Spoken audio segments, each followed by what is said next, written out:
Hello Murad, কি অবস্থা তোমার? এই তো আছে আলহামদুলিল্লাহ ভালো। যেহেতু কম্বোডিয়ায় আছো, তো কম্বোডিয়া সম্পর্কে কিছু একটু বলো। এই তো বর্তমান কম্বোডিয়ার অবস্থা কি? অবস্থা এখন বর্তমানে খুবই বাজে। কম্বোডিয়াতে কি যদি কেউ আসতে চায় তাহলে তাদের কি করা উচিত, আসা উচিত? প্রথমত মনে করেন না, বুঝছেন, আমার পক্ষ থেকে না, যদি বিশেষ করে ওরা মানে ট্যুরে ঘুরতে আসে সেটা হচ্ছে আলাদা বিষয়, বুঝলেন না? আচ্ছা, পর্যটক এলাকা ভালো, কম্বোডিয়াতে বিভিন্ন ধরনের জায়গা আছে, বুঝছেন। কম্বোডিয়াতে কাজের অবস্থা কেমন, মানে কোন সাইডে কাজ কেমন আছে এটা কি বলতে পারবা?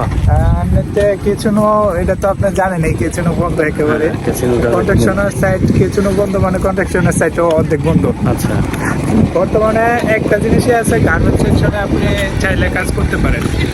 এই জিনিসটা দেখো কত সুন্দর সূর্যটা। তো ঠিক আছে বন্ধুরা, আপনারা শুনলেন যে আসলে বর্তমানে কম্বোডিয়ার পরিস্থিতি সম্পর্কে। এটা হচ্ছে আসলে এমন একটা দেশ যে দেশে এই দেশের মানুষই বাইরের দেশে কাজ করতে যায়, কিন্তু আমরা যারা আসছি তারা দালালের মানে খপ্পরে পড়ে দালালের মানে মিথ্যা আশ্বাসে এই দেশে এসে পড়ছে। আসলে এই দেশে টোটালি কোনো কাজ নেই, যেটা বাস্তব কথা। ঠিক। এটা হচ্ছে টোটালি কোনো কাজ নাই। যদি আপনাকে কেউ বলে যে ফুড প্যাকেজিং বা আর অনেক কাজ, এটা নিছক মিথ্যা একটা কথা, এটা একদম মিথ্যা কথা। এটা মানে পুরোটাই বানোয়াট। কিছু না কিছু অবৈধ কাজ ছিল, মানুষ করতো, কিন্তু এটা বন্ধ হয়ে গেছে। কনস্ট্রাকশনের কাজ 80% অফ, 20% কাজ চলে।